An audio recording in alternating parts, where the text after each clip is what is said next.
اعوذ باللہ من الشیطان الرجیم۔ پناہ مانگتا ہوں میں اللہ کی شیطان مردود سے۔ بسم اللہ الرحمن الرحیم۔ السلام علیکم ورحمۃ اللہ وبرکاتہ۔ رات کو سونے سے پہلے کون سی دعا پڑھنی چاہیے اور اس دعا کے پڑھنے کے فائدے کیا ہوں گے بتانے سے پہلے گزارش ہے کہ اگر آپ نے ابھی تک ہمارا چینل سبسکرائب نہیں کیا تو ہمارے اس چینل کو کر لیں سبسکرائب اور بیل آئیکن کو دبائیں تاکہ اس طرح کی لیٹسٹ اور نئی ویڈیو اب تک بآسانی پہنچ سکے۔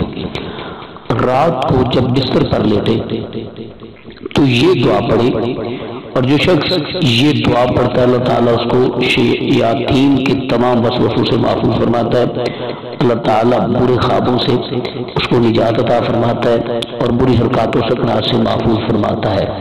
وہ دعا کیا ہے؟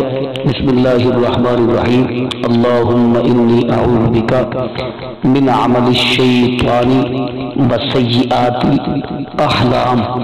اے اللہ میں شیطان کی حرکتوں سے اور برے خوابوں سے تیری پناہ چاہتا ہوں۔ جب کوئی انسان اللہ کی پناہ چاہتا ہے تو اللہ سبحانہ تعالی اس کو اپنی رحمت کی آغوش میں جگہ دیتا ہے۔ تو ہمیں چاہیے کہ جب ہم رات کو اپنے بستر پر لیٹیں تو ہم یہ دعا ضرور پڑھ لیا کریں تاکہ اللہ تعالیٰ ہمیں تمام شیاطین کے وسوسوں سے محفوظ فرمائے۔ تو امید ہے کہ آج کی ہماری ویڈیو آپ کو اچھی لگی ہوگی، اور اچھی لگی ہمارے چینل کو کر لیں سبسکرائب اور بیل آئیکن کو دبائیں تاکہ اس طرح کی لیٹسٹ اور نئی ویڈیو آپ تک بآسانی پہنچ سکے، اور دوست آپ کے ساتھ لازماً شیئر کریں۔ اللہ کے پاس